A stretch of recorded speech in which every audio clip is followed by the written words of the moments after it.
How to control anger? No, not to control anger. Anger को control थोड़ी करना है।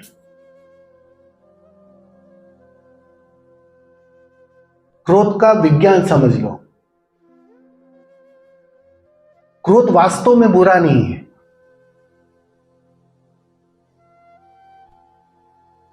क्रोध को जितना कंट्रोल करने गए वो कहीं और से फूटेगा। जहां कहीं भी उसे तुमने रोकने की कोशिश की, अवरोध डाला, वो किसी और माध्यम से टूटेगा, फूटेगा।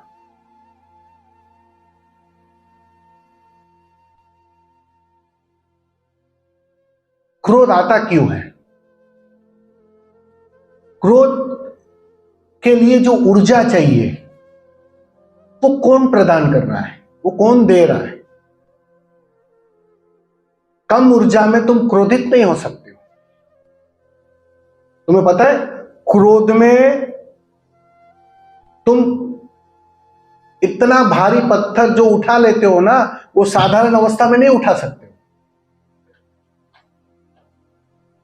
कहीं से तो वो फोर्स आया, कोई ताकत आई, वो तुम्ही ने प्रदान किए, तुम्ही ने उसको ईंधन दिया है। बस उस ईंधन की दिशा बदलनी है। गलत दिशा में जा रहा है। अहंकार के साथ जुड़कर, मन के साथ मोहित होकर वो गलत दिशा में यात्रा कर रहा है। ध्यान धीरे धीरे तुम्हें वो सही दिशा की ओर ले जाने में सक्षम करता है, तैयार करता है। ध्यान से क्रोध जाता है ऐसा नहीं, तुम्हें नई दिशा मिलनी शुरू होती।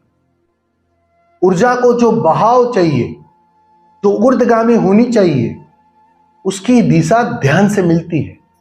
इसीलिए रोज ध्यान करने को कहा गया, इसलिए रोज 1 घंटा अपने आप को देने के लिए कहा गया। तुम फिक्र छोड़ दो क्रोधी हो, तुम फिक्र छोड़ दो वासना से भरे हो, जो भी हो तुम्हारे अंदर, सारी बीमारियां ठीक है।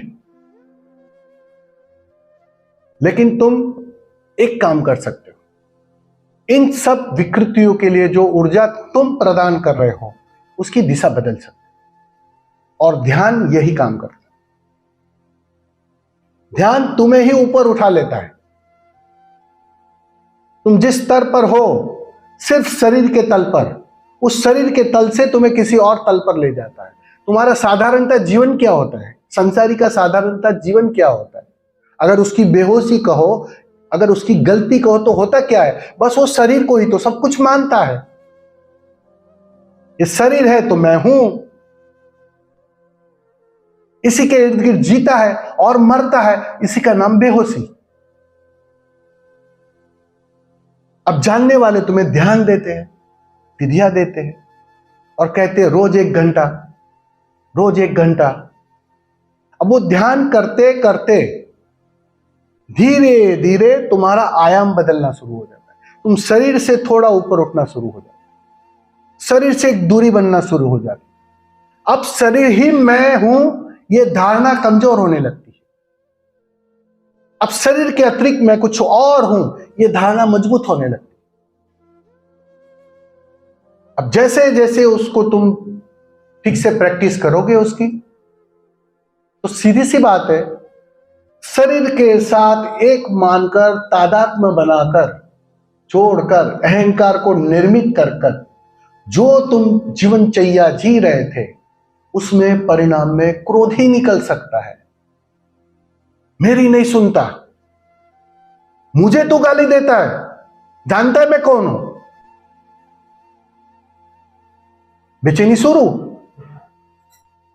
और अगर यही चीज मैं जानूं, अच्छा हितेश को गाली देता है, दे दे और दे, मैं भी ताली बजाता हूं, दे उसको और 2 गाली दे, मैं भी कितने दिन से चाहता था इसको गाली देना, दे मजे से।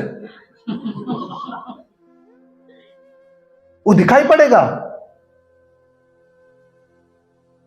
तुम भी हंसोगे, जो गाली खा रहा है ना वो भी हंसेगा, देखा हितेश को गाली मिली।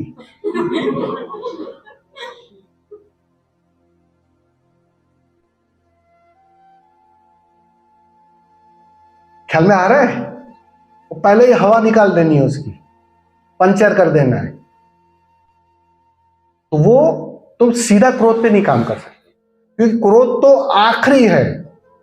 वो पहले का प्रोसेस तो तुमने पूरा कर लिया, अब तो क्रोध निकलेगा ही। वो नहीं निकाला तुमने तो कहीं और निकलेगा, वो ऊर्जा बहेगी कहीं से भी।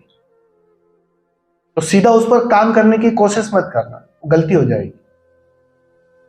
तुम तो ध्यान की फिक्र करो, तुम तो देखो कि ऊर्जा का आयाम बदल जाए, सिर्फ मूलाधार में ही जीना ना हो जाए। ऊपर उठो, अनाहत तक पहुंचो, अनाहत से फिर भाव की यात्रा शुरू करो, उससे भी आगे निखर कर ऊपर और सहस्त्रार की ओर जाओ। तुम उसकी चिंता लो। जैसे जैसे ऊर्जा वहां बहना शुरू हो जाएगी, क्रोध के लिए ऊर्जा बचेगी ही नहीं, माल ही ना बचेगा। पेट्रोल डालोगे तो गाड़ी चलेगी ना। पेट्रोल डालना बंद कर दो, अब गाड़ी चल नहीं सकती क्रोध की, अब गाड़ी चल नहीं सकती वासना की, अब गाड़ी चल नहीं सकती राग द्वेष की। कैसे चलेगी? तुमने पेट्रोल देना बंद कर दिया। पेट्रोल है तुम्हारी ऊर्जा, बस उसे ऊर्ध्वगामी करो, अपने आप संतुलन आने लगेगा, और उस संतुलन के हिसाब से तुम्हारे जीवन में वो छाने लगेगा।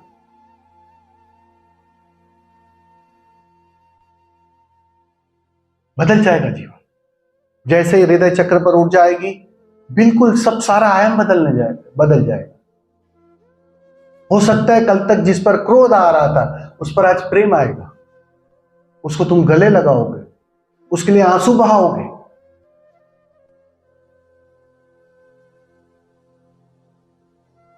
ख्याल में आ रहा है? दृष्टि बदलनी है। दृष्टि बदलेगी ही जब तुम ऊपर की यात्रा करो, और ध्यान बस उसकी चाबी है। करते हो ध्यान? बस 1 घंटा कुछ भी हो जाए, जैसे भोजन लेते हो वैसे विधि करनी है बस, बाकी का काम अपने से हो जाएगा। जो जो तुम नहीं चाहते हो वो गिर जाएगा, और जो जो स्वभाव है वो निखर जाएगा। आनंद स्वभाव है, प्रेम स्वभाव है, मुक्ति स्वभाव है, बुद्धत्व स्वभाव है, वो निखरना शुरू हो जाएगा अपने आप। तुमने गलत दिशा में जो गाड़ी जा रही थी, उसको सही दिशा में मोड़ दिया, बस इतनी सी बात।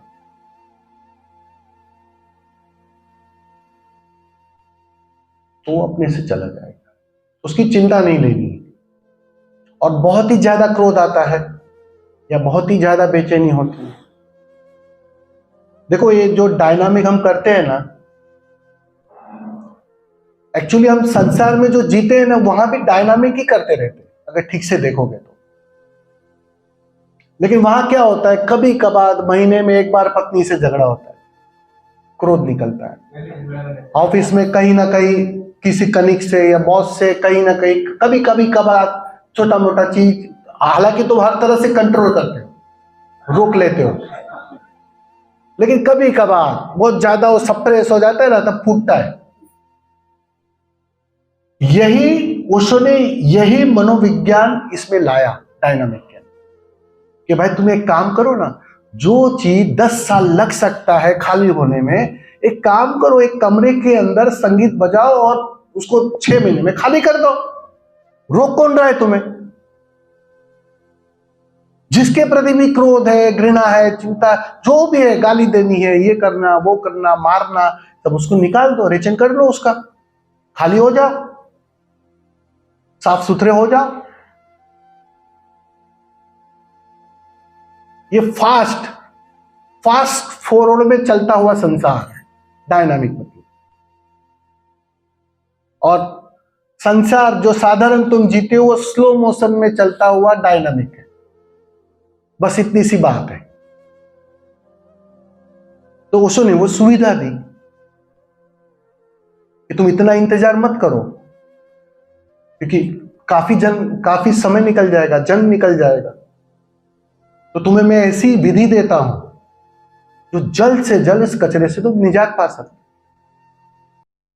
5 महीना 6 महीना कर लो, खाली हो जाओ। तो ये सब बस सहज निकलने देना है, रोकना नहीं, अकेले में निकाल लेना है। अगर जरूरत से ज्यादा क्रोध है तो जरा अकेले में निकाल लो। ख्याल में आ रहा है ना? क्रोध हमेशा अकेले में ही निकालने का, और पत्नी के सामने गलती से भी नहीं निकालने का। शादी हो गई ना, बस फिर क्या है, समझदार हो।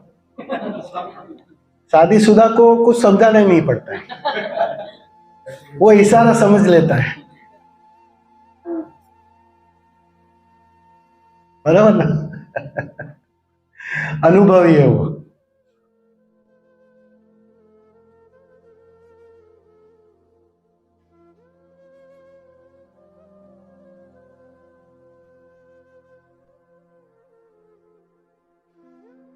उसने तो एक ऑडियो में बहुत सुंदर कहा है, क्रोध है, वासना है, राग द्वेष है, बेचैनी है, मैं क्या करूं? ऐसा किसी ने प्रश्न पूछा था। बोलते ये तो शुभ लक्षण है, ये सब है, मतलब ऊर्जा है, गाड़ी में पेट्रोल है, मतलब गाड़ी चल सकती है, बात पक्की हो गई। ठीक है, उसी ऊर्जा को तुम क्रोध में निकाल रहे हो, उसी ऊर्जा को करुणा में निकालना है। वही तो ऊर्जा बनती है ना, क्रोध की ऊर्जा तो जाके करुणा बनती है ना। वही काम की ऊर्जा ही तो राम बनती है ना। कोई अलग से ऊर्जा थोड़ी है, कोई अलग से आयाम थोड़ी है, उसका रूप बदल जाता है। उसी काम को राम में परिवर्तित करना। काम है, सेक्स है, वासना है, मतलब ऊर्जा है, ये शुभ लक्षण है। तुम नपुंसक नहीं हो, ये लक्षण है उसका, शुभ लक्षण है। बस अब आयाम बदलना है। एक दिन यही ऊर्जा करुणा बन जाएगी, प्रेम बन जाएगी। दिशा बदलते ही सब बदलना शुरू हो जाएगा।